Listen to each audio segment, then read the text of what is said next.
আজকে একটা খুব ভালো রেসিপি শেয়ার করব। সেটা হচ্ছে একটা ভেজিটেবল স্টির ফ্রাই। তো এটা রাত্রিবেলা করে ডিনার হিসাবে কিন্তু খাওয়া যেতে পারে। তো এখানে সবকটা সবজি আমি নিয়ে নিয়েছি, আর নিয়েছি একটু বাটার আর তার সাথে গোলমরিচ গুঁড়ো। এই রেসিপিটা করতে কিন্তু বেশি কিছু একদমই লাগবে না।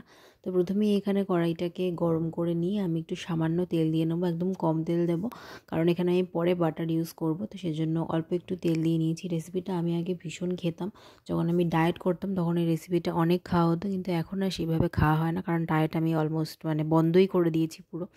তো এখন একটু তেলটা গরম হলে ওর মধ্যে হালকা একটু রসুন কুচি দিয়েছি, আর তারপর সবজিগুলো দিয়ে ভালো করে ভেজে নেবো। তো এটা একটা খুবই সিম্পল সাদামাটা রেসিপি, যারা ডায়েট করছে তারা এটা অ্যাজ আ লাঞ্চ অথবা ডিনার খেতেই পারে। ডিনারে খাওয়াটাই ভালো, কারণ এটা একদম লাইট থাকে। তো এখানে রসুনটা হালকা ভাজা হয়ে গেলে তারপর আমি এখানে দিয়ে দিয়েছি সবকটা সবজি। এখানে আছে হচ্ছে গাজর, বিনস, ক্যাপসিকাম, পেঁয়াজ দিয়েছি আমি একটু, আর ব্রকলি দিলে খুবই ভালো হয়। আগে আমি প্রচণ্ডই ব্রকলিটা দিতাম, কিন্তু আজকে ছিল না বলে আর দেওয়া হয়নি।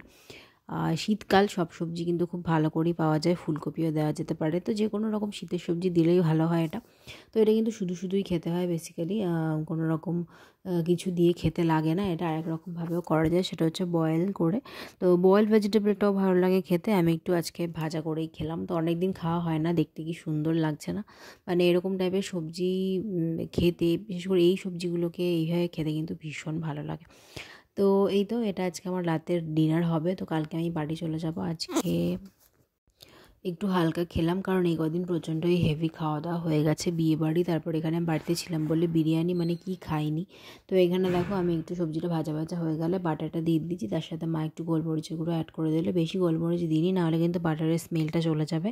তো হালকা গোলমরিচ দিয়ে এখন এটাকে নাড়ানাড়ি করে আমি নামিয়ে নেবো। তো ভেবেছিলাম এটা শুধুই খাবো, কিন্তু যেহেতু আমি বাড়িতে আছি আর আমার মা পাগল করে দিচ্ছে আমাকে, সেজন্য আমি এক টুকরো মাছও নিয়েছিলাম। তো এখানে মাছ আর এই ভেজিটেবলসটাই খাবো, আর কিছু খাবো না।